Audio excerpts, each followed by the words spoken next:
कर देता हूँ, फिर करते हैं कक्षा शुरू।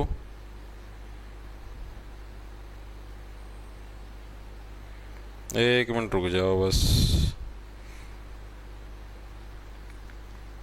एक बार मैं शेयर कर दूँ फिर करा स्टार्ट।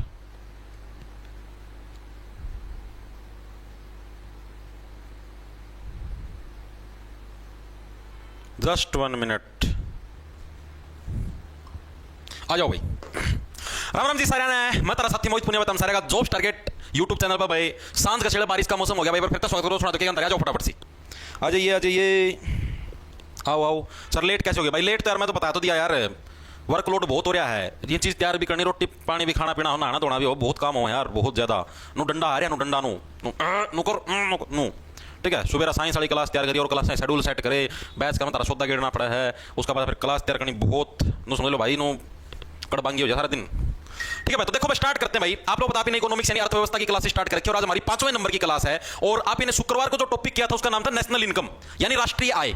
और आज हमारा ये जो नेशनल इनकम वाला टॉपिक है आज हम इसको खत्म कर देंगे। आधा टॉपिक हमने शुक्रवार को कर लिया था और आधा बचा हुआ टॉपिक हम लोग आज करेंगे। ठीक है, इन जो भी आज मैं करवाऊंगा आप लोगों को थ्योरी, इसके जो एमसीक्यू होंगे इसके ऊपर जो बेस पे वो हम लोग कल करें, यानी कल ये चैप्टर है थ्योरी प्लस एमसीक्यू दोनों तरीके से आपका संपूर्ण हो जाएगा। ठीक है, स्टार्ट करें भाई। तो अभी तक जैसे आपने पढ़ा था, आप लोगों को पता नॉर्मल जो चीजें आपने पढ़ी थी भाई, अलग अलग जैसे कि अलग अलग इन्वेंट्री गुड्स हो गए हमारे। ठीक है भाई, यानी जो भी हमारी संचय वस्तुएं होती हैं, इंटरमीडिएट गुड्स हो गए वगैरह वगैरह, ये सारी चीजें आपने पढ़ी थी। 2-3 आपने मेथड भी पढ़े थे, याद होगा तुम्हारा एक्सपेंडिचर मेथड, उसके बारे में हम लोग आज पढ़ेंगे। एक तो और भी चीज थी इनकम मेथड वगैरह वगैरह, ये सारी चीजें हमने शुक्रवार को पढ़ी थी भाई। आज जो हमारा स्टार्टिंग का जो पॉइंट होगा वो होगा स्टॉक और फ्लो, इसके अंदर अंतर क्या है। ठीक है, स्टॉक का मतलब होता है आप किसी चीज को संग्रहित करके रखते हो। ठीक है, स्टॉक का मतलब क्या हो गया?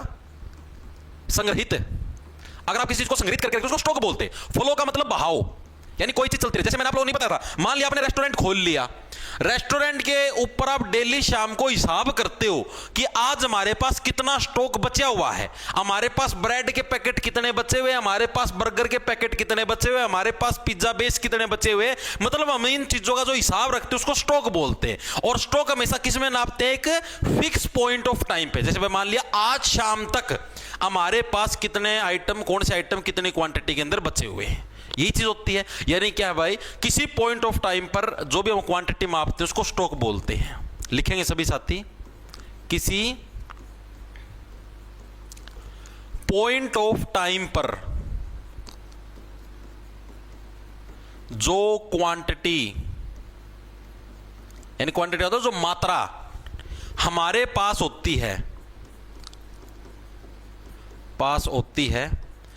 उसको हम लोग क्या बोलते हैं? उसको हम लोग स्टॉक बोलते हैं। नॉर्मल सी चीज है भाई, इस पॉइंट ऑफ टाइम पे आज शाम तक मेरे पास इतना मतलब ये अमाउंट बचा हुआ है। ठीक है, इसके तहत जैसे मान लिया लोन हो गया हमारे पास, हमारी संपत्ति होगी, सारी इसी के अंदर अंतर्गत आती है। जैसे हमारी संपत्ति है, संपत्ति कैसे नापेंगे? इस पॉइंट ऑफ भाई आज मेरे पास कितने हैं, इस पॉइंट ऑफ टाइम पे आज मेरे पास भाई इतने किले जमीन है। मान लिया मेरे पास 15 किले जमीन है। ठीक है, कल को मैं मान लो बेच दूं तो भाई कल मेरे पास अलग होगा, परसों मेरे पास अलग होगा, यानी एक पॉइंट ऑफ टाइम पर मेरे पास कौन सी चीज कितनी है। ठीक है जी। लोन, आपने लोन ले लिया भाई, मैंने 10 लाख रुपए का लोन ले लिया, तो 10 लाख रुपए का लोन है भाई, इस पॉइंट ऑफ टाइम पर आज शाम तक मेरा कितना लोन बचा हुआ है। ठीक है, उसको बोले मतलब फिक्स पॉइंट, यानी ये भी हमारा क्या एक स्टॉक है भाई, हमारे पास लोन कितना है। सूची, जिसको इन्वेंट्री बोलते हैं, इन्वेंट्री इंग्लिश में आता है, कई बार वन वर्ड के अंदर पूछ लेता है। इन्वेंट्री मतलब क्या? सूची, यानी जो भी तुम्हारी इन्वेंट्री भाई, इन्वेंट्री सूची मतलब जैसे मैंने आपको बताया रेस्टोरेंट के अंदर जो भी हिसाब रखते हो वो इन्वेंट्री के अंदर आता है। ठीक है भाई, स्टॉक सभी साथियों को समझ में आ गया। फ्लो का मतलब क्या? फ्लो का मतलब होता है जो चीज आपकी निरंतर समय के साथ मापी जाती है। जैसे मान लिया आज मेरी इनकम भाई मान लिया 20,000 रुपए पर मंथ है। ठीक है, और कल मेरी इनकम या फिर 1 महीने बाद मेरी इनकम 30,000 रुपए पर मंथ हो जाए, उससे 6 महीने बाद मेरी इनकम 40,000 रुपए पर मंथ हो जाए, यानी कि जो आपकी इनकम है वो आपकी ये नहीं रहती भाई हमेशा इतनी रहेगी। आपसे गवर्नमेंट जॉब के अंदर जाओ, प्राइवेट जॉब के अंदर जाओ, आपकी इनकम के अंदर बढ़ोतरी होती ही होती है। ठीक है, तो यानी कि जो हमारे निरंतर कंटिन्यूअस समय के साथ जो क्वांटिटी चेंज होती रहती है, ठीक है, उसको क्या बोलते हैं? फ्लो बोलते हैं। ठीक है, तो चीज समझ में आई? फ्लो किसको बोले? यानी बहाव, यानी जो क्या निरंतर समय के साथ जो मापी जाती क्वांटिटी उसको फ्लो बोलते हैं। जो क्वांटिटी समय के साथ निरंतर मापी जाती है या चेंज होती रहती है, उसी को हम लोग क्या बोलते हैं, उसी को हम लोग फ्लो यानी कि बहाव के नाम से जानते हैं। समय के साथ निरंतर फ्लो आपका चेंज होता जाता है, ठीक है। जैसे इसके अंदर क्या आ गया, एग्जांपल के लिए हम देखें तो आपकी इनकम, जो भी आप लोग कमाई करते हो, कमाई कोई फिक्स थोड़े ना है। आज मान लिया पर मंथ 20,000 रुपए, कल के हो क्या पता पर मंथ आपकी 30,000 भी हो जाए। एक्सपेंडिचर, एक्सपेंडिचर का मतलब हो गया खर्चा। एक्सपेंडिचर किसको बोलते हैं, खर्चा। जो भी आप खर्चा करते हो भी कोई फिक्स नहीं होता। आज आपने मान लिया 100 रुपए की कोई चीज खरीदी, कल को 200 रुपए कोई चीज खरीद लो, ठीक है। तो ये सारे हमारे किसके अंदर आते हैं, फ्लो के अंदर आते हैं भाई, ठीक है। तो स्टॉक और फ्लो के अंदर जो डिफरेंस हो सभी साथियों को पता लगा या नहीं लगा, एक बार के लिए सभी साथी कमेंट करके बता दे। इसका जब हम जीडीपी जीएनपी करेंगे ना, बहुत ही मजेदार टॉपिक है जीडीपी जीएनपी। जो साथी आज जो समझ लेगा, पाछा कदे समझ में नहीं आओ भाई। जमा इतनी आसानी था तारा कदे समझ में भी को नहीं आया जीडीपी जीएनपी हो गए, आज जमा दिमाग में सेट कर दूं और बोलो, ठीक है। इतनी चीज हर एक साथी के समझ में आ गई, एक बार के लिए कमेंट करके बताओ। नॉर्मल चीज के अंदर तो कुछ है ही नहीं, डन डन वेरी गुड भाई, ठीक है। अब हम लोग देखते हैं, हमने बताया था नेशनल इनकम कैलकुलेट करने का, अब हम पढ़ेंगे एक्सपेंडिचर मेथड। एक्सपेंडिचर, इसका सिर्फ आपको एक फॉर्मूला याद रखना है, फॉर्मूला ही एग्जाम के अंदर पूछा जाता है, जिसको बोलते हैं खर्च विधि। ये फॉर्मूला डिट्टो एग्जाम के अंदर पूछा जाता है। आपको जब मैं कल एमसीक्यू करवाऊंगा ना, तब तुम्हारी पाखड़ियां सी फटेगी, ओहो यो भी पढ़ना था, ओहो हमने तो इसके ऊपर ध्यान ही नहीं दिया। इसकी सिंपल सी ट्रिक है चिंगम। इसकी क्या ट्रिक है, इसको फॉर्मूले को याद रखने की ट्रिक क्या हमारे पास, चिंगम। चिंगम, चिंगम कैसे जी आपको बताता हूं। देखो सबसे पहले इसके अंदर आता हमारे पास कंजप्शन। कंजप्शन का मतलब आपने चीज कितनी हजम करी है। सबसे पहले आ गया हमारे पास कंजप्शन। कंजप्शन का मतलब समझ गए भाई, मैंने 2 किलो दूध का कंजप्शन किया, यानी मैंने 2 किलो दूध में हजम कर गया, ठीक है जी। सेकंड नंबर पे आता हमारे पास आई, ठीक है। आई का मतलब क्या है, हमारे पास इन्वेस्टेड, मैंने कितने रुपए हैं इन्वेस्टमेंट के ऊपर खर्च कर रखे हैं। देखो आप क्या पढ़ने लग रहे हैं, एक्सपेंडिचर यानी खर्च विधि। भाई मैं कहां कहां पर खर्च करने लग रहा हूं। पहली चीज जैसे मान लिया मैं किसी चीज का कंजप्शन, मैंने दूध का कंजप्शन किया तो पैसे तो देने पड़े, दूध फ्री में तो कौन मिला है, ठीक है। अब आप बोल दो मैस होगी जी, अरे तो मैस का तर भी चारा चूरा कि मैं लियांदा होगा, इनको चारा तो हमारा खेत में होगा जी, अरे खेत में होगा वो ज्वार बोई होगी, ट्रैक्टर का तेल लग गया हो, यानी कुछ तो आपने रुपए दिए हैं, तभी आपके पास कंजप्शन आप करने लग रहे चीज का। आप बिस्कुट खाने लग रहे हो, ठीक है, तो दुकान से खरीद के ले आओगे तभी तो आएगा। कर देंगे भाई कुछ मंडल 40 रुपए का उपदान कर देंगे, ना टेंशन ले, ठीक है। Consumption plus investment. इन्वेस्टमेंट यानी आप जैसे मान लिया आपने प्लाट ले लिया, प्लाट के अंदर आपने ले लिया, मान लिया 40 लाख रुपए प्लाट ले लिया, 50 लाख का प्लाट ले लिया, वहां पे आपने पैसे इन्वेस्ट कर दिए, ठीक है। यानी इसके माध्यम से भी आप लोग क्या है, खर्चा करने लग रहे हो, ठीक है। तीसरा हो गया हमारे पास इसके अंदर गवर्नमेंट एक्सपेंडिचर। आप सरकार को भी मतलब आप खर्चा देने लग रहे हो। कैसे, आप टैक्स भरने लग रहे हो, आप टोल टैक्स भरने लग रहे हो, ये अलग अलग प्रकार के टैक्स है, ये भी आपका खर्चे के अंदर आ गया। प्लस जो आपका मेन है वो है हमारा एक्स माइनस एम। ये एक्स माइनस एम ये क्या है, एक्स जो रिप्रेजेंट करता है, ये रिप्रेजेंट करता है हमारे निर्यात को। निर्यात का मतलब जो हम एक्सपोर्ट करते हैं, हमारे देश से चीज दूसरे देश में बेचते हैं। और एम रिप्रेजेंट करता है हमारा आयात। आयात का मतलब इंपोर्ट, जो हम जैसे मान लो अमेरिका से हम लोग एप्पल के फोन मंगवाते हो, इंपोर्ट हो गया, ठीक है। तो यानी एक्स किसको रिप्रेजेंट करता है, हमारा एक्सपोर्ट को। एक्सपोर्ट किसको बोलेंगे भाई, निर्यात को, ठीक है। और एम किसको रिप्रेजेंट करता है, इंपोर्ट को। इंपोर्ट किसको बोलेंगे भाई, आयात को। आयात का मतलब कोई चीज आप दूसरे देश से अपने देश में मंगवाने लग रहे हैं। तो चीज समझ में आई या नहीं आई। एग्जामिनर पूछता क्या है जी, एग्जामिनर आपसे पूछेगा कि एक्सपेंडिचर मेथड के अंदर एक्स किस चीज को रिप्रेजेंट करता है। ये डिट्टो सेम प्रीवियस ईयर के अंदर आया हुआ है। जब मैं आपको एमसीक्यू करवाऊंगा ना, तब आप देख लेना, पूछेगा एक्सपेंडिचर मेथड के अंदर एम किस चीज को रिप्रेजेंट करता है। ऑप्शन आएंगे एक्सपोर्ट, इंपोर्ट वगैरह वगैरह इस टाइप से। तो एक्स एक्सपोर्ट, ऐसे देख लो, एक्स एक्स के अंदर एक्स आएगा एक्सपोर्ट, यानी चीजों को बाहर भगा दिया। एम किसको, इंपोर्ट को, ठीक है। फिर आपको ऑप्शन दे देगा एक्सपेंडिचर मेथड में कौन कौन सी चीज होती है। कंजप्शन होता है, इन्वेस्टमेंट होती है, गवर्नमेंट को हम खर्चा देते हैं वो होता है, ठीक है। साथ में आपका एक्सपोर्ट में से इंपोर्ट हमको घटाना होता है, ठीक है। तो उससे हम हमारी नेशनल इनकम कैलकुलेट करते हैं। तो ये मेथड सभी साथियों के समझ में आया। आपको ये चीजें याद रखनी पड़ेगी। कंजप्शन, हम किसी चीज को कंजप्ट करते हैं, अपना मतलब उसका आप लोग खाने खाने पीने लग रहे हैं, कुछ भी करने लग रहे हैं तो उसके लिए पैसे देने लग रहे हैं। कहीं पर हम लोग कोई चीज खरीदते हैं वहां पर इन्वेस्टमेंट करने लग रहे हैं। कहीं पर हम सरकार को टैक्स देते हैं, गवर्नमेंट एक्सपेंडिचर, और हमारा एक्सपोर्ट माइनस इंपोर्ट। तो ये फॉर्मूला आपको याद रखना है, इसकी हर एक चीज का आपको नाम याद रखना है, मोस्ट इंपोर्टेंट है। ठीक है, चिंगम कैसे बना जी, ये सी बन गया, ये आई बन गया, ठीक है, ये जी बन गया, ठीक है, और ये हमारा क्या बन गया, एम बन गया। एक्स आपको अलग से याद रखना है। ठीक है, इस तरीके चिंगम याद रखना, बहुत इंपॉर्टेंट फॉर्मूला, एग्जाम के अंदर बहुत बार पूछा जाता है। ठीक है सर, एक डाउट है, प्लीज ब्लॉक मत करना। सीईटी प्री बैच में साइंस की 2 क्लासेस नहीं डाली, तो इसमें ब्लॉक की कौन सी बात है भाई, कौन सी 2 क्लास नहीं डाली भाई?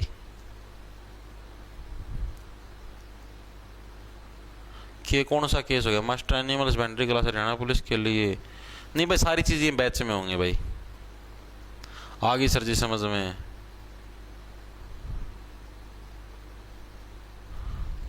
जल्दी करना सर, 4:30 बजे तक क्लास खत्म कर देना, फिर घर के लिए। अरे 4:30 से पहले खत्म कर दूंगा ना, टेंशन लो। ठीक है, इतनी चीज हर एक साथी के समझ में आ गई जी। अब हम लोग पढ़ेंगे हमारी नेशनल इनकम, राष्ट्रीय आय। बहुत ही अच्छा टॉपिक है, मैं तो सच्ची बताऊं ना, बहुत मजा आया अगर इस टॉपिक का। मैं national Infinix GT30 5G Plus. Front door, it's like midnight, midnight, midnight, midnight. Don't lose your grip, cause you might fall out again. Off-white whip, need for speed. I'm not switching the lane. Pick up the pace. Yo. Bro like that, and we're back to the base. Search on Flipkart. Great choices for the great you. Open your free DMAT account with Angel One. Investments in securities market are subject to market risks. Read all the related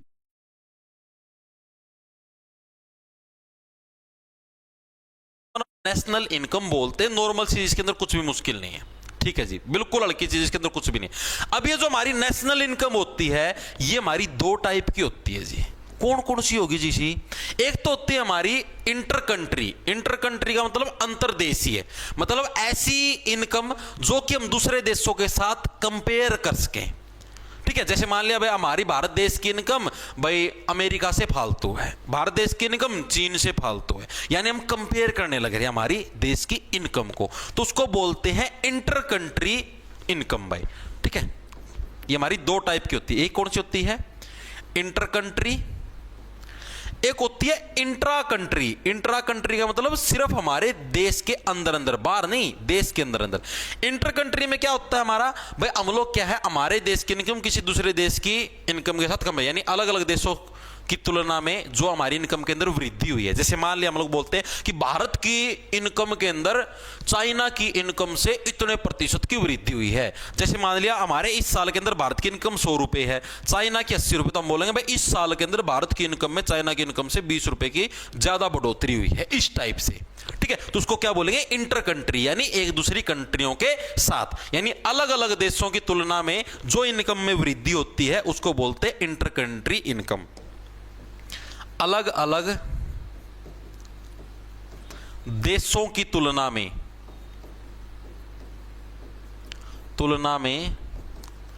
जो income में वृद्धि होती है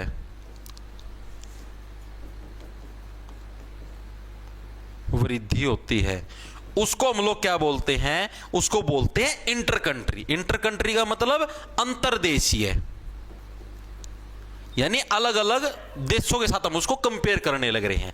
example के लिए हम लोग देखें तो जैसे मान लिया भारत की इनकम रूस से कितनी ज्यादा है, ठीक है, चीन से कितनी कम है या कितनी ज्यादा है, तो इस सारी जो तुलना हम लोग करते हैं इसी को क्या बोलते हैं, इंटर कंट्री। समझ में आ गया सभी साथियों के? इंट्रा कंट्री किसको बोल लेंगे, हमारे देश के अंदर ही जो इनकम नापी जाए। अब देश के अंदर राज्यों के अंदर साल के गैप के ऊपर कैसे, जैसे मान लिया 2024 के अंदर हमारी इनकम 100 रुपए थी, ठीक है, और 25 के अंदर हमारी इनकम बढ़ के 120 होगी, तो यानी कि जो हम लोग हमारे देश के अंदर ही जो पिछले साल से जो कंपैरिजन करते हैं इनकम का, उसको बोलते हैं इंट्रा कंट्री इनकम। चीज समझ में आई या नहीं आई? यानी देश के अंदर ही पिछले वर्ष की तुलना में जो इनकम में वृद्धि हुई है उसको क्या बोलते हैं, इंट्रा कंट्री। देश के अंदर ही पिछले वर्ष की तुलना में जो इनकम में वृद्धि हुई है उसको क्या बोलते हैं? उसको बोलते हैं हम लोग इंट्रा कंट्री इनकम। चीज समझ में आई या नहीं आई? अभी तक मैंने आपको कहा था नेशनल इनकम, यानी एक देश की जो इनकम होती, कमाई होती है, उसी को क्या बोलते हैं? एक देश में जो इनकम हाँ ठीक, उसको क्या बोलते हैं? National income. इसके दो पार्ट हमारे, एक इंटर है, एक इंट्रा है। इंटर का मतलब अलग अलग देशों से जो हमारी इनकम की तुलना होती है उसको इंटर बोलते हैं। इंट्रा के अंदर हमारे पिछले वर्ष में हमारी इनकम कितनी थी और अब इस वर्ष में कितनी बढ़ोतरी या घटोतरी हुई है, उसको इंट्रा कंट्री बोलते हैं। इतना डिफरेंस हर एक साथी के समझ में आया? सर इसके क्वेश्चन कैसे आते हैं? क्वेश्चन कल जब आपको एमसीक्यू करवाऊं तब पता लग जाए। एक बार के लिए आप इसको समझो। मिस्टर सुरक्षा, मिसिस सुरक्षा 40 रुपए भुगतान। सर सीईटी के बैच में नई इंग्लिश डाल दो, पुरानी वाली समझ नहीं आ रही। नहीं डाल देंगे भाई, ठीक है। नई वाली यही बोलने लग रहे हो जो अभी नए सर ने पढ़ानी स्टार्ट करी है, वही वाली इंग्लिश बोलने लग रहे हो, ये करवा देंगे, कोई दिक्कत नहीं, ठीक। क्योंकि नए वाले जो इंग्लिश वाले सर हैं भाई, ये थोड़े ज़्यादा एक्सपीरियंसड हैं, 5 साल इनको पढ़ाते हुए होंगे, ठीक है, CGL क्वालिफाइड हैं, तो ये मतलब बहुत अच्छे से इंग्लिश करवाते, कोई दिक्कत नहीं। ये वो बच्चे वो बोलने लगे जो पुराना CET का बैच निकाला था ना, ग्रुप C वाला, उसके अंदर भी वो वाली इंग्लिश डाल दो, नए वाली डाल देंगे, ना टेंशन लो, ठीक है। ये समझ में आ गया सभी साथियों के? अब आते हैं हमारे मेन कंसेप्ट के ऊपर, जिसका नाम है GDP, जिसका तुम लोग अभी इंतजार करने लग रहे थे। यानी जो हमारी नेशनल इनकम है उसकी गणना के तरीके कौन कौन से हैं? राष्ट्रीय आय की गणना के तरीके। हम लोग जो हमारी नेशनल इनकम है इसको कैलकुलेट कैसे कैसे कर सकते हैं? तो जो पहला मेथड है उसका नाम है भाई GDP, ठीक है। पहली बात आपसे एग्जामिनर पूछता है GDP की फुल फॉर्म क्या है? इसको बोलते हैं ग्रोस डोमेस्टिक प्रोडक्ट। अभी सारी चीज याद करो, अभी ऐसी समझ में आ जाए तुम्हारे, कदे भूलो को नहीं, शर्त लगा लो। अब जमा ध्यान से, बिल्कुल कानों को अटेंटिव करके एक बार ध्यान से देख लेना। ग्रोस डोमेस्टिक प्रोडक्ट, जिसको हिंदी में बोलते, देखो ग्रोस का मतलब हो गया सकल, तारली सकल नहीं है, या कदे तेरी सकल दिखा कीजिए, सकल का मतलब टोटल। डोमेस्टिक का मतलब घरेलू, सकल घरेलू, प्रोडक्ट का मतलब उत्पाद, ठीक है। ये होगी हमारी GDP की हिंदी और ये होगी इसकी फुल फॉर्म, ठीक है जी। किसको बोलते हैं GDP भाई? किसी भी देश की सीमाओं के अंदर, यानी जो हमारी देश की जो बाउंड्री है, इस बाउंड्री के अंदर एक फाइनेंशियल ईयर के अंदर, फाइनेंशियल ईयर अभी बताऊंगा, टेंशन पहले बता रखा है, उत्पादित सभी अंतिम वस्तुओं और सेवाओं का जो मूल्य होता है उसी को GDP बोलते हैं। कैसे जी? अभी समझाता हूं आपका। क्या बोला मैंने? किसी भी देश में, देश की सीमाओं के अंदर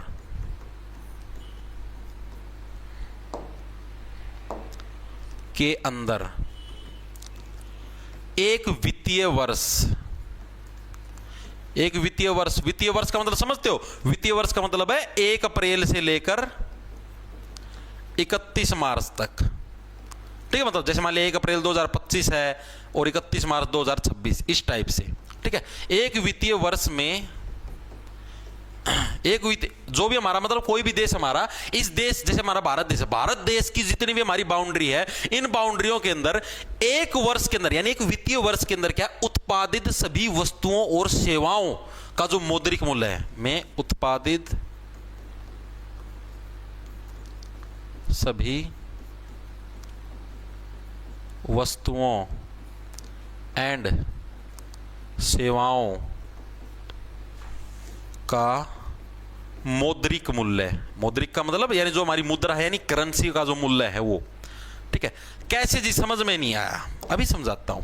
जैसे मान लिया हमारा भारत देश है, भारत में मान लिया इस 1 साल के अंदर, फाइनेंशियल ईयर की बात होने लग रही है, एक फाइनेंशियल ईयर में मान लिया भारत ने, जैसे भाई बिस्कुट है, बिस्कुट का मान लिया भाई हमने 5,000 करोड़ का उत्पादन किया है भाई, इतने रुपए की हमने कमाई कर ली, ठीक है। मोटरसाइकिल है, इसका मान लिया 30,000 करोड़ की कमाई कर ली। गाड़ी है, कार का बिजनेस, उसमें मान लिया 60,000 करोड़ की कमाई। इस टाइप से सारे बिजनेस मिलाकर हमारे देश ने 1 साल में जितनी कमाई करी है उसी कमाई को GDP बोलते हैं। चीजें समझ में आई या नहीं आई? एक बार के लिए सभी साथी कमेंट करके बताएं। ताकि मेरे को आगे बढ़ने में सहूलियत हो। एक बार के लिए सभी साथी कमेंट करके बताएं।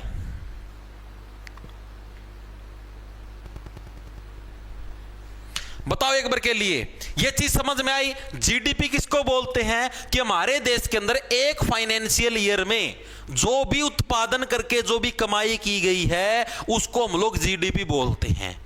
कैसे? जैसे मैं आपको उदाहरण देके समझ, जैसे मैं हूं भाई, मैंने जैसे मान लिया कोर्स बेचे हैं, ठीक है, आप लोगों ने कोर्स लिए हैं, तो मैंने जो कमाई करी, ठीक है, ये भी देश के अंदर उत्पादन के अंदर हिस्सेदारी है, जीडीपी के अंदर हिस्सेदारी है, ठीक है। आप हो, आपने कुछ भी मान लिया, आप खेती बाड़ी करते हो, आपने गेहूं बेचा है, ठीक है, गेहूं आपने बेच के जो कमाई करी है वो भी जीडीपी के अंदर आते हैं, आपने भी जीडीपी के अंदर योगदान किया है। कोई गवर्नमेंट जॉब आप लगे हुए हो, आपने सैलरी आपको मिली है, वो भी आपने जीडीपी के अंदर योगदान दिया है। मतलब कि कुल मिला के हर एक व्यक्ति ने जो भी बिजनेस करके या फिर सेवा दे के, आप गवर्नमेंट जॉब करने लग रहे हो, सेवा है, ठीक है, आप जनता की सेवा करने लग रहे हो, सरकार आपको जनता की सेवा के लिए रुपए देने लग रही है, ठीक है। यानी कि जो भी आपने उत्पादन का मतलब फैक्ट्री के अंदर जो भी आप बिजनेस करने लग रहे हो, यानी कि जो आपने जो अपना जो पूरा देश है, पूरे देश के अंदर एक साल के अंदर देश ने जितनी कमाई करी है, चाहे उसने फैक्ट्रियों से उत्पादन किया हो या कहीं पे सर्विस दी हो, सेवा दी हो, तो उसी कमाई को जीडीपी बोलते हैं। समझ में आ गई हर एक साथी के? अगर अभी भी समझ में नहीं आई ना भाई, तो तुम्हारा दिमाग छोटा है, ठीक है, अभी छोटी क्लास में एडमिशन लो, 3rd क्लास में एडमिशन ले लेना, फिर समझ में आएगा। ओके, इतनी चीज नॉर्मल है यार, इसके अंदर कुछ भी नहीं है, बिल्कुल हल्का सौदा, इसका कुछ भी नहीं है, ठीक है।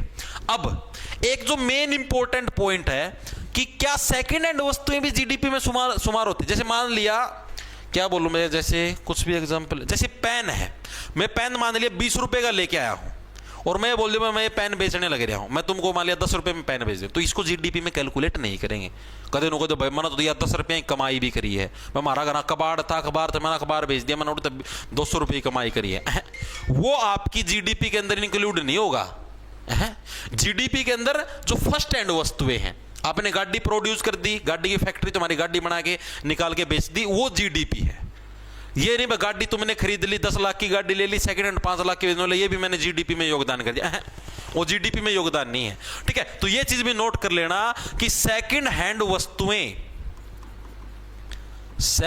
वस्तुएं जीडीपी में कैलकुलेट नहीं होती, ठीक है। तो ये जीडीपी का कंसेप्ट हर एक साथी के समझ में आ गया, बिल्कुल बेसिक था, कुछ भी नहीं था, नॉर्मल गदाना भी मेरा है, ठीक है जी। अब हम लोग आते हैं जीएनपी। ये जीएनपी क्या है जी? बिल्कुल हल्की टर्म है, कुछ भी नहीं है इसके अंदर भी। जीएनपी देखो, हमने यहां पर पढ़ा ग्रोस डोमेस्टिक प्रोडक्ट, यहां पर भी जी का मतलब क्या है? ग्रोस। बस डिफरेंस क्या है डी और एन में? डी में डोमेस्टिक था, एन से बन गया नेशनल, ठीक है, वही पी का पी प्रोडक्ट। तो क्या बोलोगे इसको? Gross national product. ये क्या होगा? ये हो गया हमारे पास जीएनपी, जिसको हिंदी में देखो ग्रोस का मतलब तो सकल है, ठीक है, ग्रोस को तो से कहीं पे लिख दो वही बनेगा। नेशनल का मतलब राष्ट्रीय, यहां पर डोमेस्टिक का मतलब घरेलू था बस, यानी क्या बनेगा हमारे पास? सकल राष्ट्रीय उत्पाद। ये किसकी फुल फॉर्म? हमारी जीएनपी की। ये क्या होता है जी जीएनपी? जीएनपी का मतलब होता है कि एक फाइनेंशियल ईयर के दौरान भारतीय लोगों ने कितनी कमाई करी है, उसको जीएनपी बोलेंगे जी।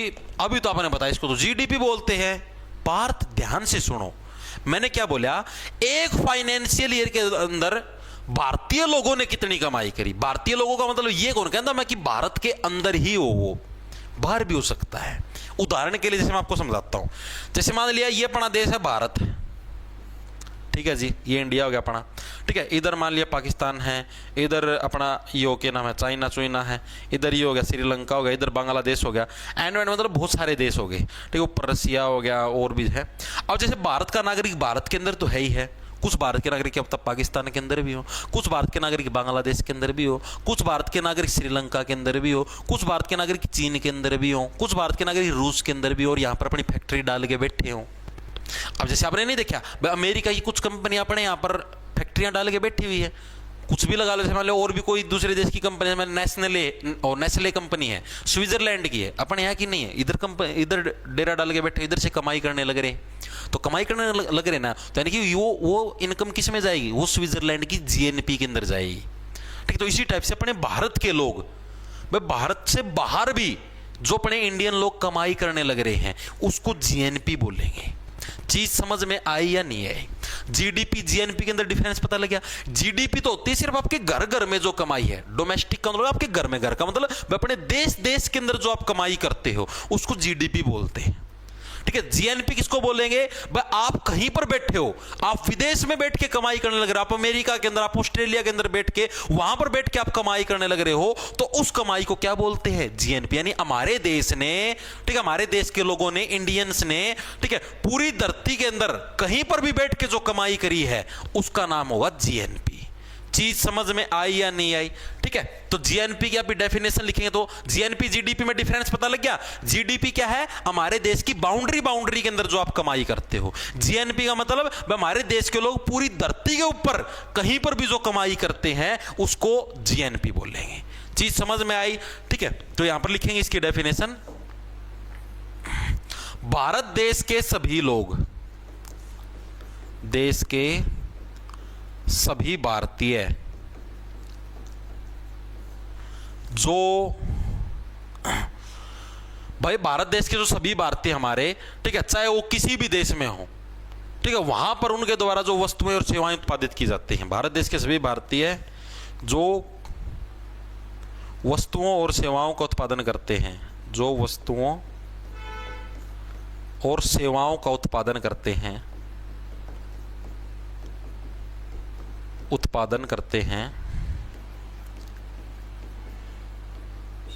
चाहे वो संसार के किसी भी देश में हो। चीजें समझ में आई भाई? जीएनपी किसको बोलेंगे? जीएनपी हम किसको बोलेंगे? यानी भारत देश के सभी लोग जो संसार में कहीं पर भी बैठे हों और उत्पादन करने लगे रहे, पैसे कमाने लगे रहे अपने देश के लिए, तो उसको जीएनपी बोलेंगे। जीडीपी यानी हमारे देश के अंदर के जो लोग हैं उसको जीडीपी बोलेंगे। चीजें समझ में आई या नहीं आई? दिमाग के अंदर घुसी या नहीं घुसी? ठीक है जी।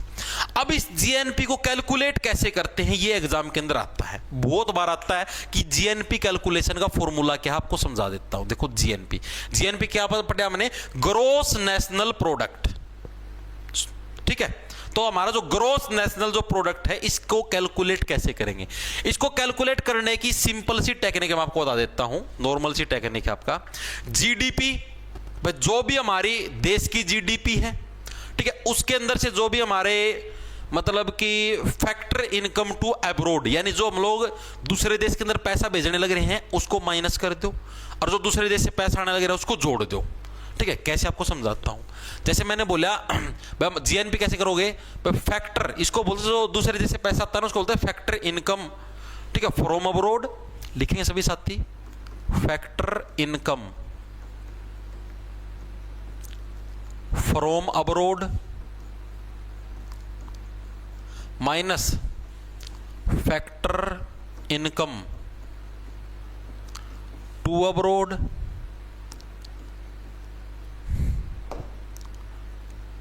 भाई यो काम तो होना है। ठीक है, और इसको जो आप करोगे, रुको, ये माइनस होगा जीडीपी के अंदर total factor income from abroad, इसके अंदर पहले जीडीपी जुड़ेगी।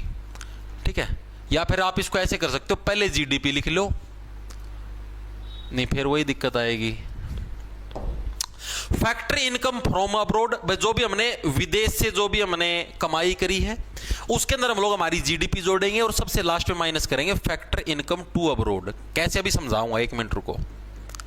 इनकम टू अब्रॉड अभी जैसे मैं आपको समझाता हूं, एक मिनट रुको।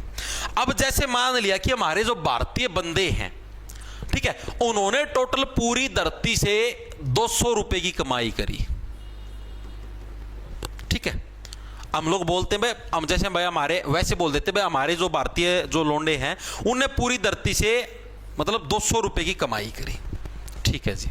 तो हमारी जीएनपी कितनी होगी, जीएनपी कैसे होगी आप ही देखेंगे भाई। पहले हम हमारी देश की कमाई, पहले तो हम लोग ये देखें factor income from abroad.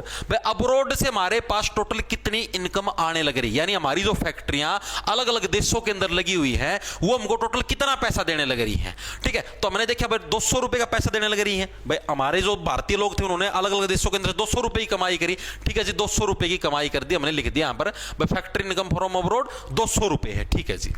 GDP, हमारे देश के लोग कितनी कमाई करने लग रहे हैं, मान लिया हमारे देश के लोग 100 रुपए की कमाई करने, भाई हमारे देश की जीडीपी मान लिया 100 रुपए कमाई करना। ठीक है जी।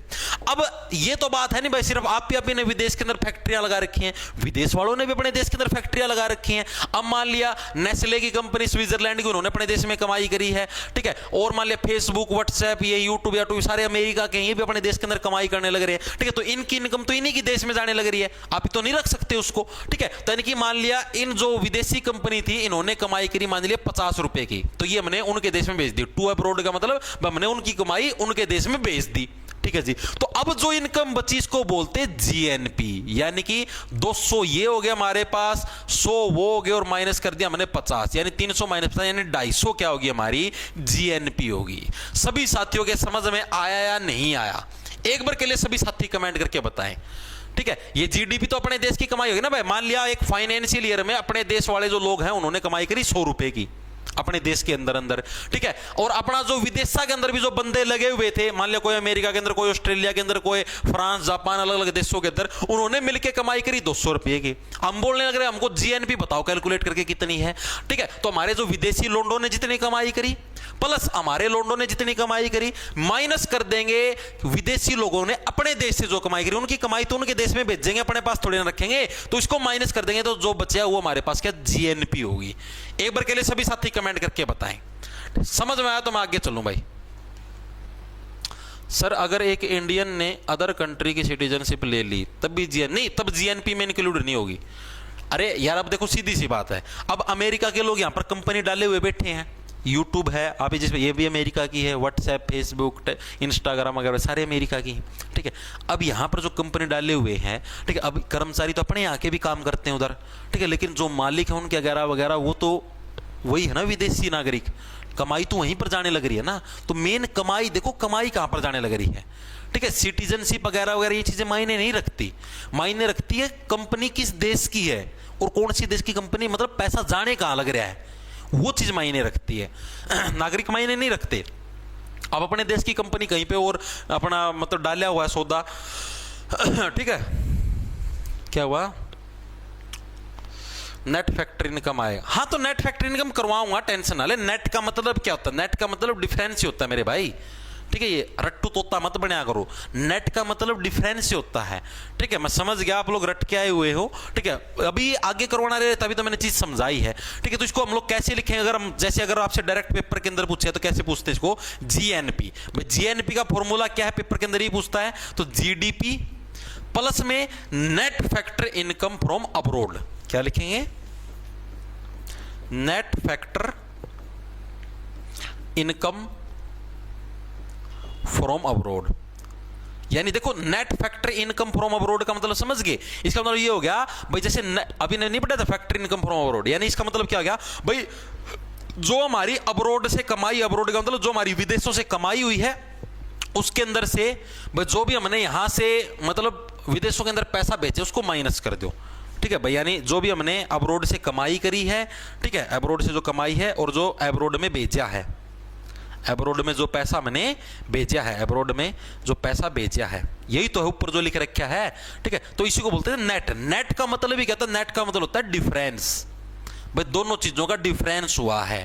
ठीक है, यही तो बात है, इसी को मतलब यहां पर डायरेक्ट लिख दिया, ऐसे रट के आ जाते हैं, ये देखते नहीं भाई इसका मतलब क्या है, इस चीज को समझ तो मेरे भाई है, गलत लिख दिया आपने, इसका जीएनपी आता है जीडीपी प्लस में नेट फैक्टर इनकम फ्रॉम, काका net factor income from abroad होता क्या पता है तेरे को, net factor income from abroad का मतलब है अब्रोड से जो आपने कमाई करी ये, ठीक है, माइनस में अब्रोड में जो आपने पैसा बेचा, ये इन दोनों के डिफरेंस को net factor income from abroad बोलते हैं। इसके अंदर से अगर मैं ये घटाता हूं, ठीक है, तो ये जीडीपी में फिर ये प्लस हो जाएगा। चीज समझ में, चीज को समझे, अगर बावली बूच ना बने, अगर फिर नुका मेरे तीनों कवा है, पहचाना ना दादी थी बुला के लेके आओगा मेरा मारिया। ठीक है, चीज समझ में आ गई।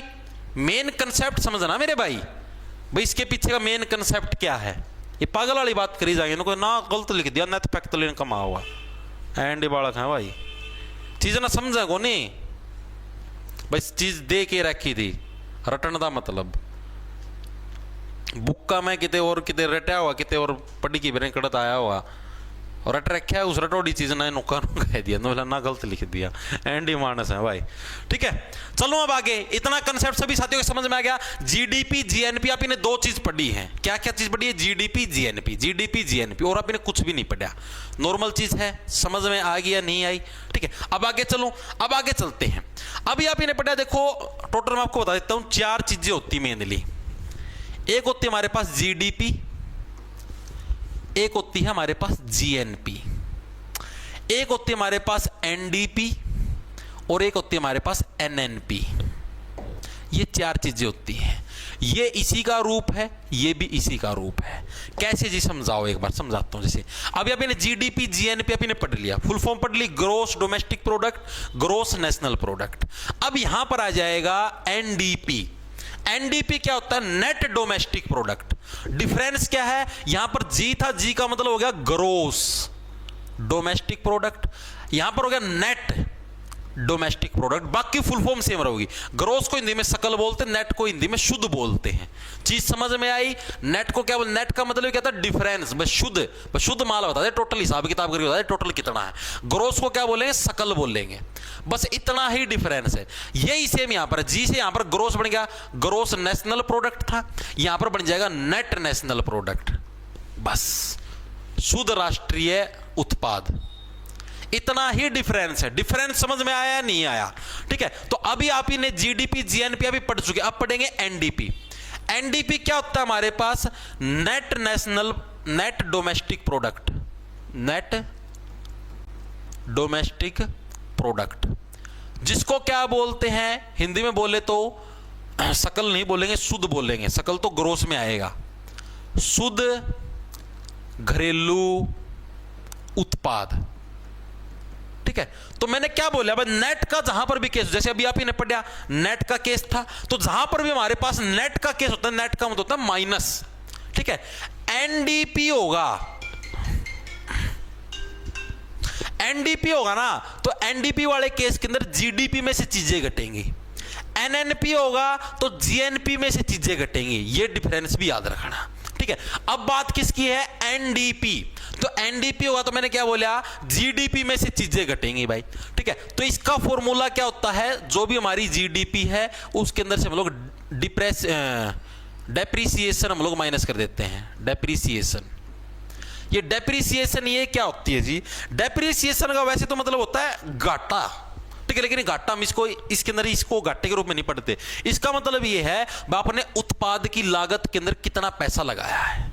चीजें समझ में आई? तो इसका मतलब क्या भाई? आपने सामान के उत्पाद, जैसे मान लिया, आपको मैं बताता हूं, जैसे मैंने मान लिया जैसे मेरे को बोल दे कोई तेरे को एनडीपी निकालना है। अब मान लिया मैंने जो कमाई करी एक प्रोडक्ट, मान लिया मैंने इस पेन का उत्पादन किया और मैंने इसको बेचा। ठीक है, मैंने कमाई करी मान लिया 50 रुपए की, मेरा खर्चा लगा इसको उत्पादन करने में मान लिया 20 रुपए का। ठीक है, तो मेरा जो नेट डोमेस्टिक प्रोडक्ट होगा वो कितना हो जाएगा? 30 रुपए। चीज समझ में आई? यानी कि जो जीडीपी है, यानी इसको जीडीपी का मतलब मैंने इस सामान को बेचा, सामान को बेचने के बाद मैंने कितनी कमाई करी उसको जीडीपी बोल लेंगे। ठीक है, यानी पूरे साल के अंदर मान लिया मैंने ऐसे पेन बेच के 50 रुपए कमाए और पूरे साल के अंदर मेरा खर्चा कितना ऐसे पेनों के ऊपर? 20 रुपए का। तो टोटल जो मेरा नेट डोमेस्टिक प्रोडक्ट हो कितना हो जाएगा?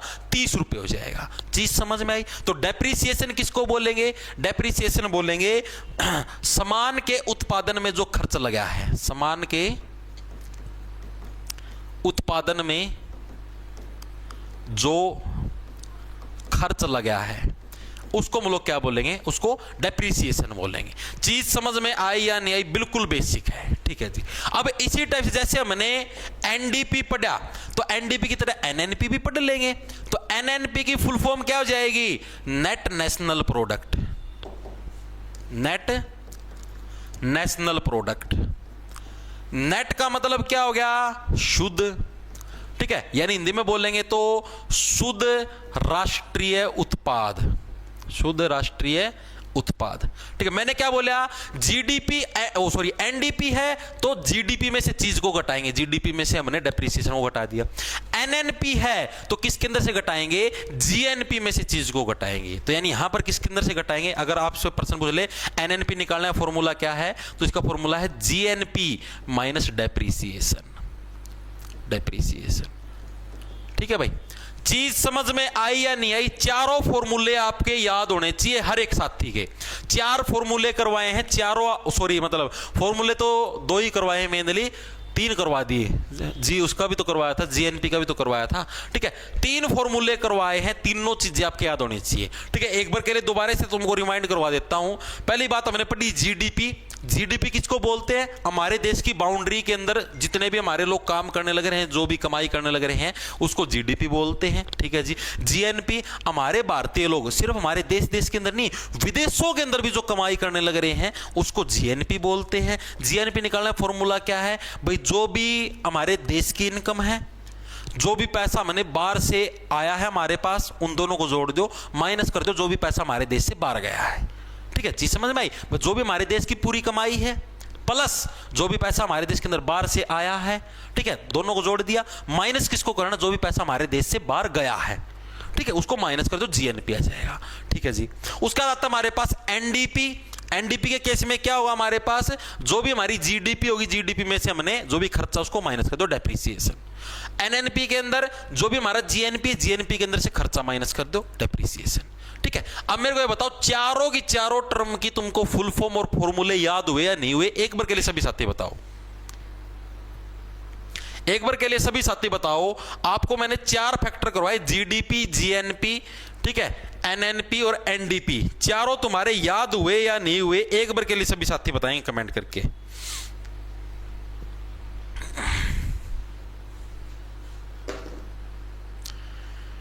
हाँ, एक तरीके से प्रॉफिट ही कैलकुलेट करना है। क्लियर हुए या नहीं हुए, आज तक तुम्हारे कभी समझ में आए थे या नहीं आए थे वो चीज अलग है, आज समझ में आने चाहिए आपके। इतने मुश्किल भी नहीं थे मेरे हिसाब से, बिल्कुल अच्छे से एक्सप्लेन करके आपको मैंने बता दिया है।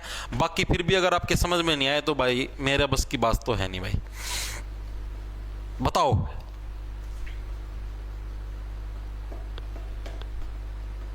आ गया ना सभी के समझ में? वेरी गुड भाई, ठीक है भाई। अब 2 टर्म आप लोगों को पढ़नी है भाई। 2 टर्म कौन कौन सी पढ़नी है, टर्म का मतलब 2 चीजें पढ़नी है। एक का नाम है मार्केट प्राइस, जिसको बाजार मूल्य बोलते, एक को नाम है फैक्टर कॉस्ट, जिसको बोलते कारक लागत।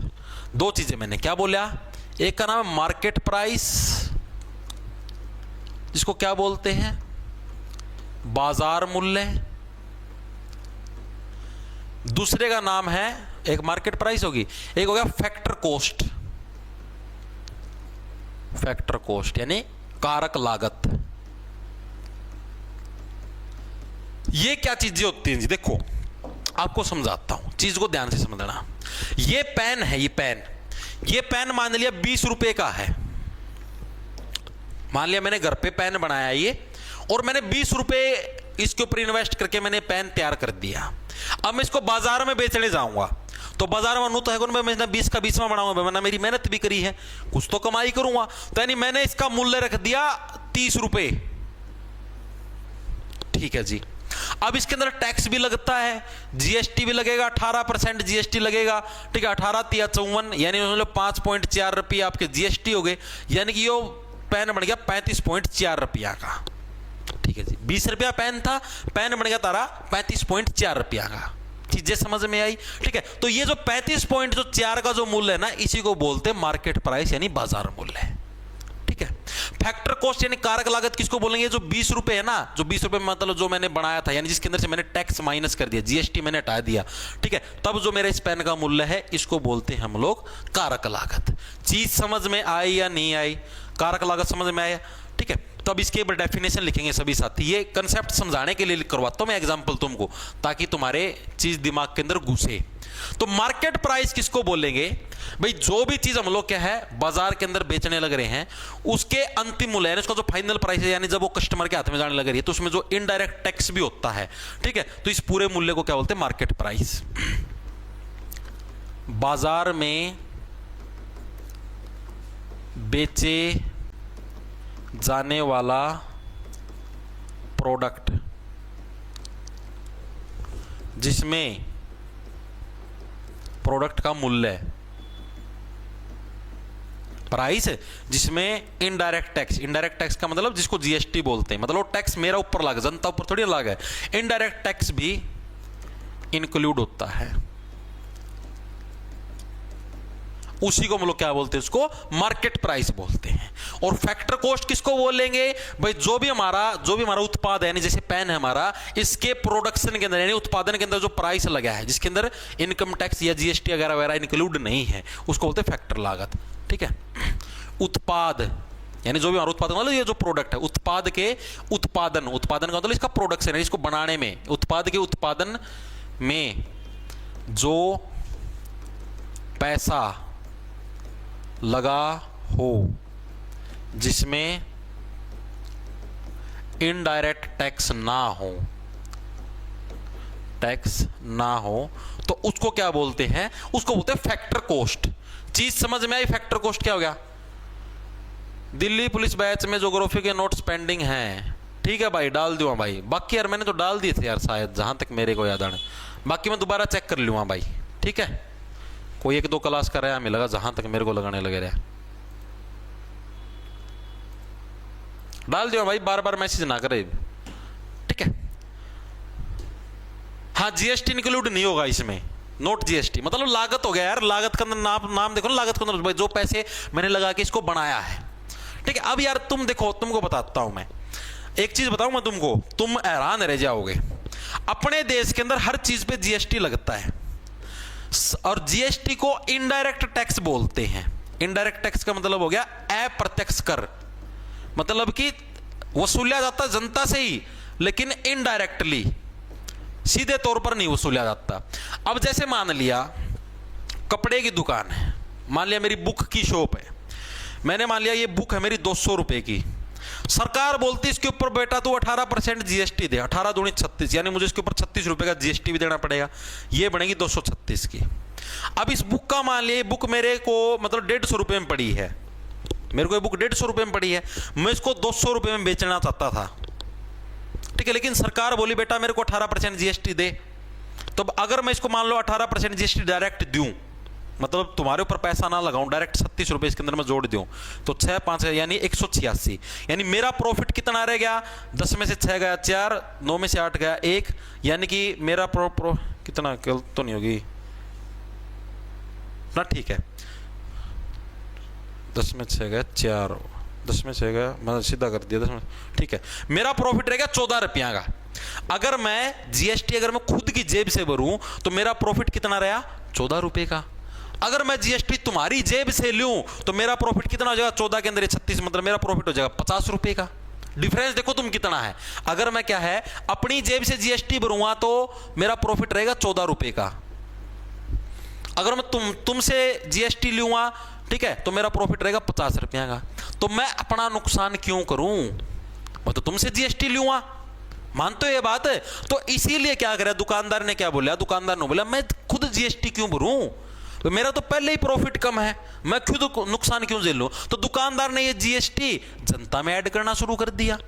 अब कोई भी चीज आती है वो जीएसटी जुड़ के आती है।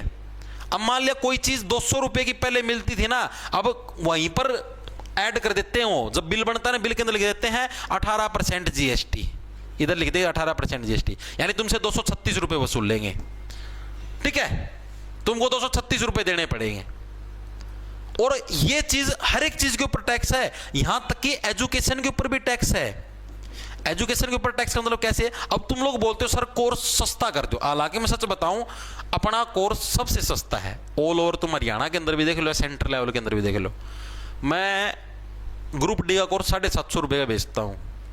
ऑल ओवर हरियाणा में आपसे किसी भी अध्यापक का कोर्स देख लेना, सबके कोर्स 1000 प्लस मिलेंगे आपको। कोई एक आधा कोई रेयर मिल गया 1000 से कम, बाकी सबके 1000 प्लस, कई जगह 2000 प्लस भी। ठीक है, आप बोलो इसका क्या नाम है, सीईटी मेंस का अपना शायद 850 रुपया का इतना का लगभग है, सबके 1000 प्लस हैं, 2-3 प्लस सबके कोर्स। ठीक है, क्यों? क्योंकि वो जीएसटी आपसे वसूलते हैं, मैं जीएसटी खुद की जेब से भरता हूँ। और विडंबना देखो आप, एजुकेशन के ऊपर जीएसटी लगता है और शराब के ऊपर कोई जीएसटी नहीं है। विडंबना देखो आप, सरकार कहती है लो दबा के दारू पियो, लो दूसरा ठेका खोल दिया, तीसरा ठेका खोल दिया, दबा के दारू पियो, पैसा आने दो, पैसा आने दो, पैसा आने दो। ठीक है, शराब के ऊपर कोई जीएसटी नहीं है, 1% भी को नहीं, सीधा 0%। और कम से कम 2% तो ले लो कि मैं तो शर्म कर लो है। और एजुकेशन के ऊपर 18%। अब मान लिया मैं तुम में से मान लिया किसी ने एक कोर्स खरीदा मेरा 700 रुपए का, तो उसको प्रिय समझो भाई 18% तो जीएसटी भरता हूं मैं उस कोर्स के ऊपर अपनी जेब से, जो कि मैं तुम्हारे ऊपर नहीं लगाने लग रहा। अगर मैं चाहता तो मैं भी ऐप के अंदर ऐसा सिस्टम करवा दूंगा कि 700 रुपये ये जिस टाइम तुम बिल की पेमेंट करनी स्टार्ट करो उस टाइम लेके आ जाए प्लस 18% जीएसटी जुड़ के आ जाएगा। एजुकेशन महंगी बनने लग रही है, और हालांकि सरकार को इसके ऊपर तो जीएसटी लेना नहीं चाहिए, मतलब ले कोई बात नहीं, कम ले 18% जीएसटी। शराब के ऊपर कोई जीएसटी नहीं है।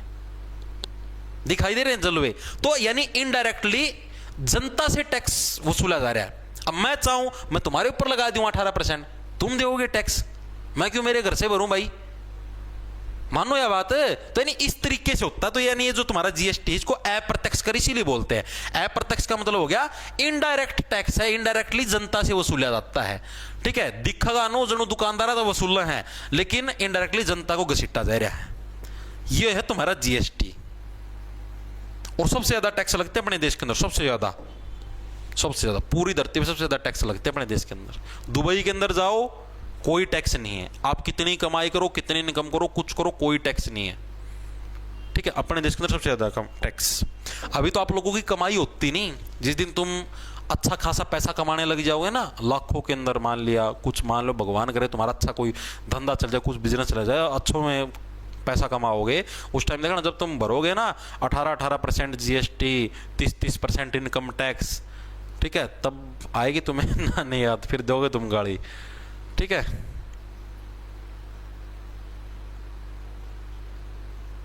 ठीक है भाई, चलें आगे।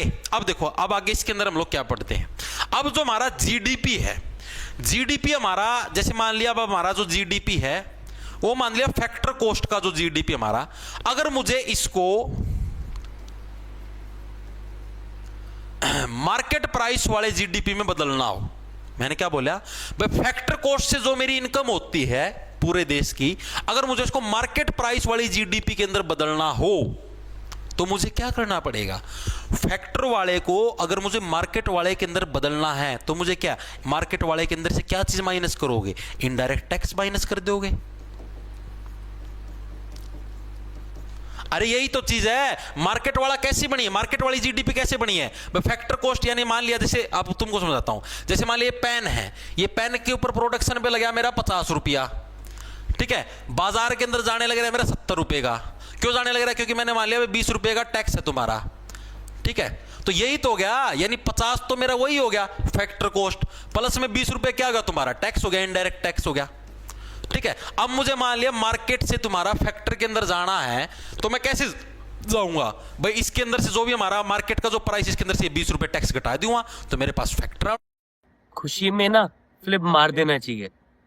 मैंने अपनी सेंचुरी पे मारा और गो आई वो अपने बर्थडे पे मार रहा है। Goa Vivo presents What the Flip Sale. इस बार 25 नहीं, पूरे 52% off. Travel deals so big, they will make you flip.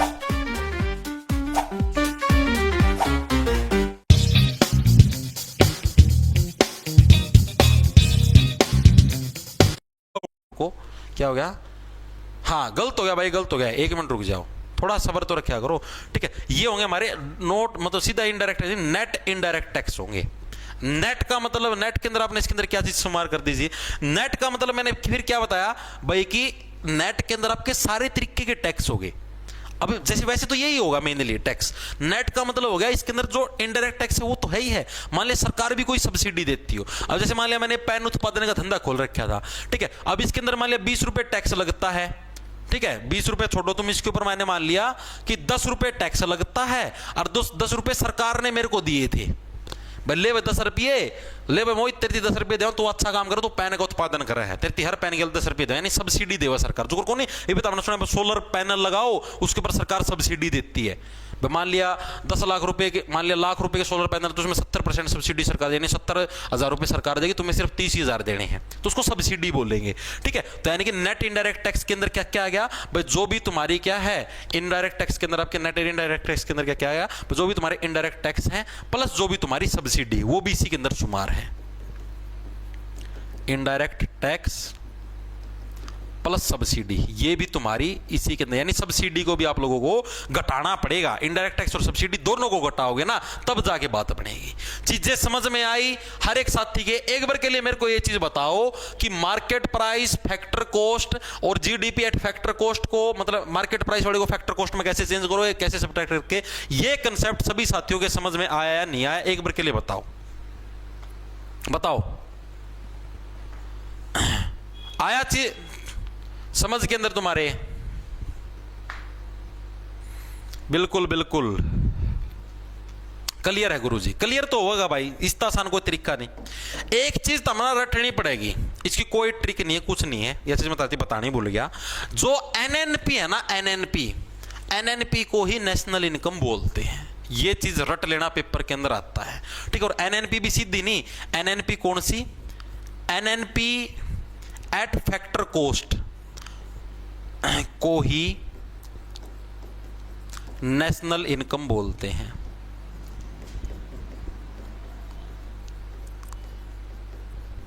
ठीक है, ये चीज रट लेना भाई, पेपर के अंदर 4 से 5 बार आ चुकी है। ठीक है, कि नेशनल इनकम किसको बोलते हैं, तो ऑप्शन में आएगा आपके पास GDP factor cost, NDP market price, GNP market price, NNP factor cost. तो ये याद रखना, एनएनपी फैक्टर कॉस्ट को ही क्या बोलते हैं? नेशनल इनकम बोलते हैं। रट लेना भाई इसको। ठीक है, इसका कुछ वो नहीं है, बस समझने का कुछ नहीं, इसके अंदर सिर्फ रटना है इसको भाई, इसको ये बोलते हैं। ठीक है भाई, अब हम लोग पढ़ते, एक डिफरेंस पढ़ना आपको छोटा सा, बस ये चैप्टर तुम्हारा पूरा है, फिर यार कल बड़ा खत्म तुम्हारी, बस ये समझो कल फिर सीधे इसके एमसीक्यू करके इस चैप्टर को खत्म कर देंगे। अब डिफरेंस आपका एक छोटा सा, एक होती है हमारे पास रियल जीडीपी, जिसको बोलते हैं वास्तविक जीडीपी।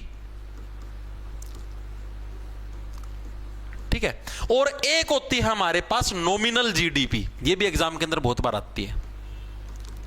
नॉमिनल का मतलब हो गया वैसे ही नॉर्मल सी, नॉमिनल का मतलब नॉर्मल, ऐसे नहीं सुना भाई आपको नॉमिनल चार्जेस पे मिल जाए, यानी नाम मात्र चार्जेस के ऊपर आपको कोई चीज मिलने लग रही है। चीजें समझ में आई है नहीं? अब इसके अंदर क्या होता है, जैसे मैं आपको समझाता हूं। मान लिया ये मेरा चश्मा है, ठीक है, ये मेरा चश्मा है, इसका प्राइस मान लिया भाई कि 2020 में, साल 2020 में मेरे चश्मे का प्राइस मान लिया 100 रुपये था, किस हिसाब से, बस 10 रुपये का एक चश्मा था और 10 हमारे पास क्वांटिटी थी। यानी क्या बोला भाई, 2020 के अंदर मान लिया मेरे चश्मे का, एक चश्मे का प्राइस 10 रुपये था। ठीक है, और मुझे 10 चश्मे चाहिए थे, तो टोटल मेरे 100 रुपये के अंदर पूरा प्रोडक्शन आ गया। 2020 की बात करने लगे, मानने के लिए बोलने लगे। अब आ गया 2025, 5 साल बाद। 5 साल बाद मैंने बोला कि मेरे इस मतलब वही 10 चश्मे चाहिए, तो इसका प्राइस हो गया 200 रुपये। तो ये 200 रुपये कैसे हुआ जी? 10 चश्मे तो सेम चाहिए मेरे को, ठीक है जी, यानी कि मेरा इसका प्राइस 20 रुपये बढ़ा है, यानी प्राइस मेरा 10 रुपये बढ़ गया, तभी तो 20 हुआ है। ठीक है, तो ये जो प्राइस बढ़ता है ना, इसको बोलते हैं इन्फ्लेशन। वैसे इन्फ्लेशन का टॉपिक अभी परसों पढ़ेंगे, जब एमसीक्यू कर लेंगे। इन्फ्लेशन का मतलब क्या होता है? महंगाई, मुद्रास्फीति भी बोल देते हैं इसको, शुद्ध उसकी बात करें तो। लेकिन वैसे अगर आप डायरेक्ट समझें तो इन्फ्लेशन का होता है महंगाई। भाई इन्फ्लेशन कितनी थी, यानी महंगाई दर कितनी थी। ठीक है, जैसे मान लिया भाई अभी 10 रुपये बढ़ी, तो यानी महंगाई कितनी थी भाई, इन्फ्लेशन कितनी थी 10 की। ठीक है, यानी 10 रुपये की आपकी महंगाई बढ़गी। मानते हो ये बात? यही चीज हुई है। पहले ये चश्मा वही 10 चश्मे हैं, यहां पर भी वही 10 चश्मे हैं। पहले 10 रुपए का एक आता था, 5 साल बाद 2025 के अंदर ये 20 रुपए का एक चश्मा आना स्टार्ट हो गया। चीजें समझ में आई या नहीं आई? तो ये जो 5 साल के अंदर जो ये 10 से 20 हुआ है ना पैसा, इसको बोलते हैं नॉमिनल जीडीपी, यानी कि ऐसी जीडीपी जिसके अंदर हम लोग महंगाई को इंक्लूड करते हैं। महंगाई इंक्लूड हुई है यार, पहले 10 रुपए था 5 साल पहले, अब 20 रुपए हो गया, यानी 10 रुपए बढ़े हैं, यानी महंगाई बढ़ गई। ठीक है, तो यानी कि ऐसी जीडीपी जिसके अंदर हम लोग क्या है, महंगाई को इंक्लूड करते हैं, उस जीडीपी को क्या बोलते हैं? उसको बोलते हैं नॉमिनल जीडीपी। Nominal GDP. चीज समझ में आई नॉमिनल जीडीपी किसको बोले, अभी लिखवाऊंगा सारी चीज समझ लेना, ठीक है। एक बार के लिए इतनी चीज समझ में आई नॉमिनल जीडीपी किसको बोले, यानी ऐसी जीडीपी जिसके अंदर मैंने क्या है महंगाई को इंक्लूड किया, उसको क्या बोलेंगे नॉमिनल जीडीपी, ठीक है भाई। और ऐसी जीडीपी मान लिया भाई 5 साल बाद भी इसका रेट 10 रुपए ही रह जाए, यानी कि ऐसी जीडीपी जिसके अंदर क्या है मैंने इस इन्फ्लेशन यानी कि जो हमारी ये मुद्रास्फीति यानी जो महंगाई मैंने इसको हटा दिया, महंगाई को रिमूव कर दिया, तो उसको बोलते हैं रियल जीडीपी। रियल जीडीपी किसको बोलेंगे, ऐसी जीडीपी जिसके अंदर मैंने इस इन्फ्लेशन को यानी इस महंगाई को हटा दिया, उसको क्या बोलेंगे आपका रियल जीडीपी बोलेंगे। चीजें समझ में आई या नहीं आई, दिमाग के अंदर घुसी या नहीं घुसी, घुस गई, ठीक है। यानी मैंने महंगाई को हटा दिया भाई, जिस टाइम शुरुआत के अंदर जो बेस साल था हमारा, बेस ईयर था, ठीक है। बेस ईयर किसको बोलेंगे, यानी शुरुआती दौर के अंदर जो इसका प्राइस था उसी को मैंने मान लिया, उसको क्या बोलेंगे रियल जीडीपी। वास्तविकता में इसकी जीडीपी इतनी थी 10 रुपए थी, लेकिन महंगाई बढ़ गई, आपकी इन्फ्लेशन बढ़ गई, तो इसके बाद क्या इसकी जो जीडीपी बढ़ी इसको हमने नॉमिनल जीडीपी नाम दिया।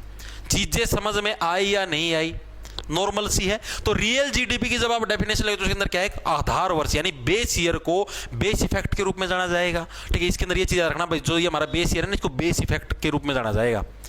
बेस ईयर का मतलब आधार वर्ष भाई, इसी साल से तो मैंने कैलकुलेट करी है रियल जीडीपी जिसके अंदर मैंने महंगाई को हटा दिया, इस साल को ही तो मानना है, महंगाई इंक्लूड हो जाएगी तब तो ये नॉमिनल जीडीपी बन जाएगी, ठीक है। यानी बेस ईयर यानी आधार वर्ष को बेस इफेक्ट के रूप में जानेंगे, ठीक है। पहला पॉइंट तो याद रखना भाई, जो हमारा बेस ईयर है इसको बेस इफेक्ट भी बोलते हैं, पहला पॉइंट याद रखना दिमाग के अंदर, ठीक है।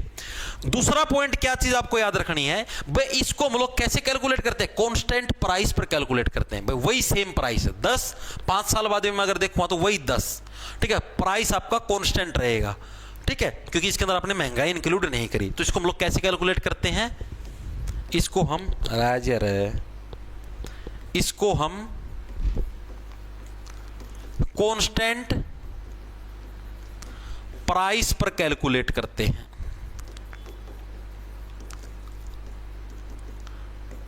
ठीक है। इसको कैसे कैलकुलेट करते हैं, कांस्टेंट प्राइस यानी स्थिर मूल्य के ऊपर क्या है हम इसको कैलकुलेट करते हैं, ठीक है जी, ठीक है। और इसके अंदर क्या होता है हमारा जो हमारी रियल जीडीपी इसके अंदर क्या है महंगाई को एडजस्ट करते हैं। महंगाई को एडजस्ट का मतलब हमने इसके अंदर से महंगाई काट दी। तीसरे नंबर पर क्या है महंगाई को एडजस्ट कर देते हैं भाई, यानी इसके अंदर से हम लोग काट देते हैं, महंगाई का कोई रोल नहीं होता, ठीक है। चीज समझ में आएगी हर एक साथी के, रियल जीडीपी समझ में आए, रियल जीडीपी किसको बोलेंगे। अब हम लोग देखेंगे हमारी कौन सी नॉमिनल जीडीपी।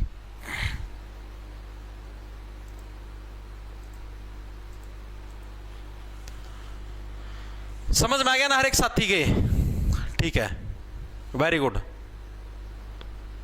अब देखो नॉमिनल जीडीपी के अंदर क्या भाई, जो इसके अंदर पहला पॉइंट हमारा वो लिखोगे सभी साथी। फर्स्ट पॉइंट, महंगाई की वजह से रियल जीडीपी से अधिक है भाई। जो हमारी महंगाई है इस महंगाई की वजह से क्या है ये रियल जीडीपी से अधिक है। नॉमिनल जीडीपी तभी तो बढ़ती है भाई, इस महंगाई की वजह से ये हमारी क्या है उससे अधिक है भाई। चीजें समझ में आई। इसकी कीमत किसके ऊपर गणना होती है, जैसे हमने देखा इसकी कीमत तो मतलब सॉरी इसकी गणना तो हमारी कांस्टेंट प्राइस पर होती है भाई, वही प्राइस को मैंने कांस्टेंट रखना है, ठीक है। और इसकी गणना हमारी किसकी वास्तविक कीमतों पर, वास्तविक का मतलब भाई अब वास्तव में जो इसकी कीमत है कितनी 20 रुपए है, ठीक। तो इसकी गणना इसके ऊपर होगी, तो इसकी गणना किसके ऊपर होगी हमारी वास्तविक मूल्य पर गणना होती है। सेकंड पॉइंट लिखेंगे वास्तविक मूल्य पर गणना, यानी जो अभी वास्तव में जो इसका ओरिजिनली जो प्राइस है उसके ऊपर इसकी गणना होती है, ठीक है। दोनों पॉइंट हर एक साथी के समझ में आई, ठीक है। और तीसरा पॉइंट क्या, इसके अंदर महंगाई एडजस्ट आपकी नहीं होती। महंगाई का तो सारा रोल है, महंगाई इसके अंदर एडजस्ट कर दी तो फिर तो ये रियल ही बन जाएगी, ठीक है। महंगाई एडजस्ट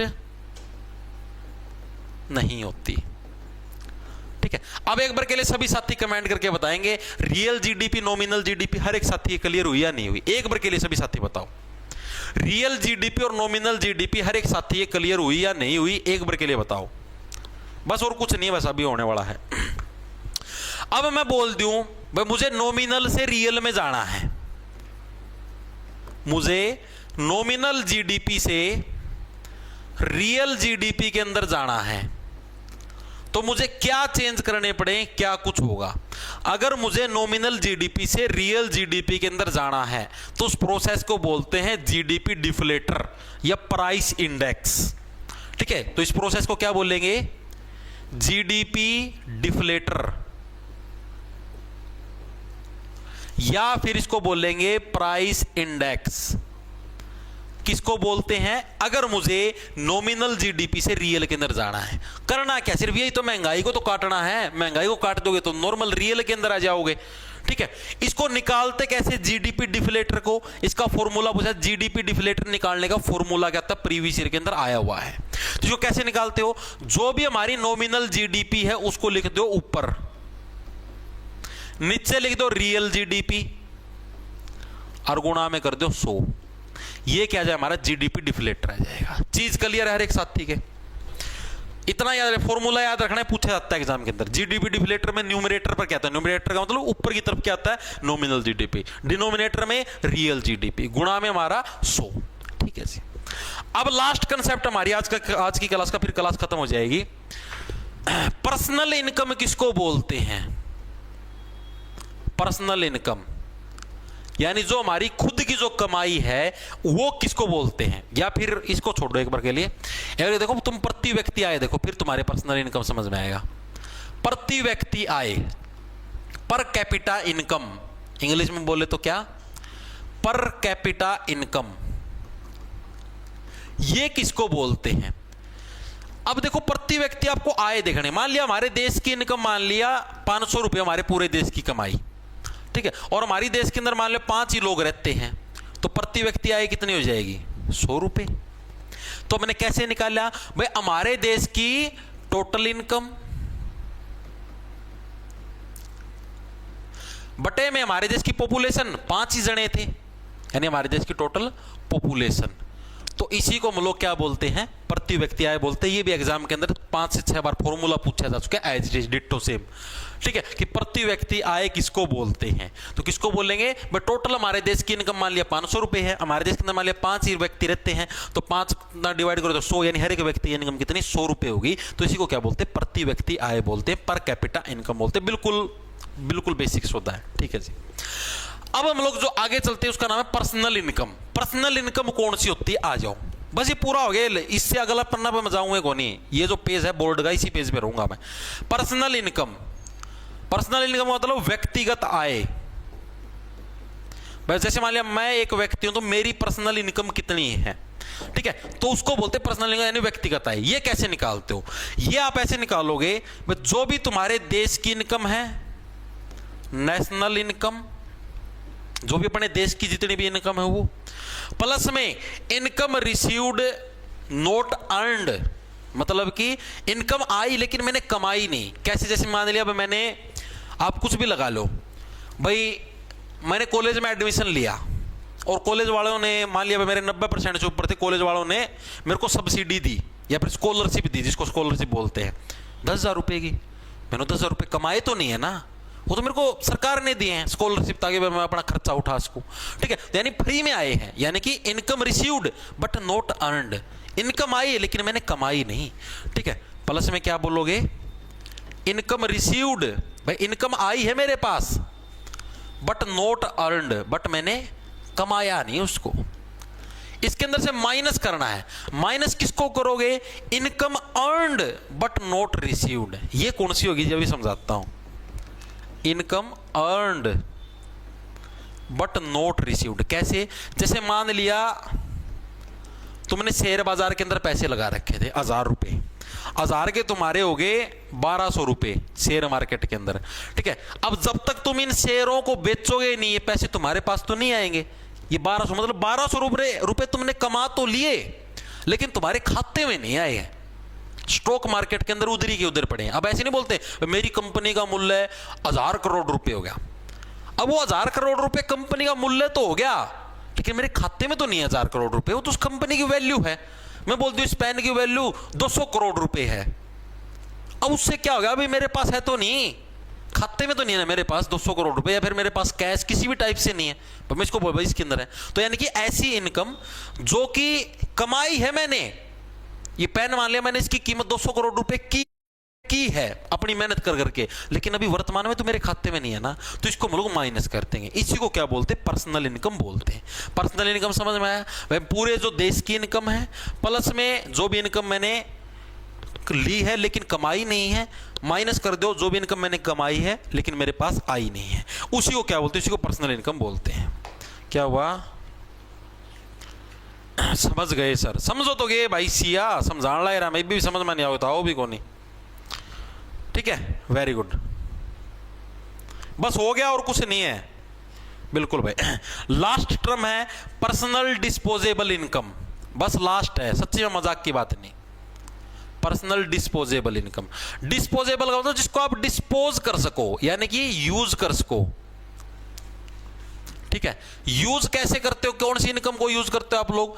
इनकम आप जो भी टैक्स कट के आती है उसी को यूज करते हो, यानी जो भी हमारी पर्सनल इनकम है उसके अंदर से टैक्स माइनस कर दो, इनकम टैक्स सरकार को दे दिया, उसी को क्या बोलते हैं, पर्सनल डिस्पोजेबल इनकम बोलते हैं। यानी ऐसी इनकम जो टैक्स करके बचती है उसको ये बोलते हैं। तो ये चैप्टर हो गया भाई हमारा पूरा।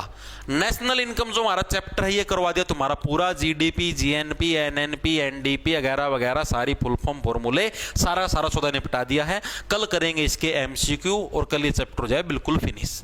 ठीक है, इसके 40-50 एमसीक्यू हैं जो कि प्रीवियस ईयर के अंदर आए हुए हैं, उन्हीं के अंदर से आपको दोबारा फंस जाएगा। सारे एक बार कल दोबारा से रिवाइज मार लेना, जो हमारा आज का लेक्चर और जो शुक्रवार को किया था ना तुमने, उन दोनों को रिवाइज मार लेना। कल जब एमसीक्यू करेंगे तब आपके बहुत ज्यादा सहूलियत होगी, वरना भूल पाओगे सब कुछ क्या कुछ करवाया था।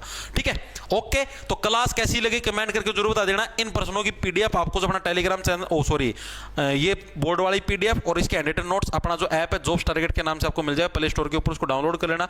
उधर आप कोर्स के सेक्शन के अंदर जाओगे तो आप कोई सा भी कोर्स लेना, सीईटी ग्रुप डी की तैयारी करने लग रहे हो, सीईटी मेंस की, रेलवे एनटीपीसी ग्रुप डी की, या फिर आप लोग दिल्ली पुलिस कांस्टेबल की, किसी की भी तैयारी करने लग रहे हो, कंप्लीट जीके का अलग से लेना अलग से ले सकते हो। सभी बैचों के अंदर ये वीडियो, इसके हैंडरिटन नोट्स, ये जो चीजें मैंने आपको लिखाई मिलेंगी सारे आपको बैच के अंदर मिलेंगे। ठीक है भाई, ओके, खेच जाओ। और अभी शाम को 7 बजे तुम्हारी आज डेमो के रूप में यूट्यूब के ऊपर इंग्लिश की क्लास होगी। ठीक है, लगा लेना। ओके, खेच जाओ, इतने रेस्ट कर लो।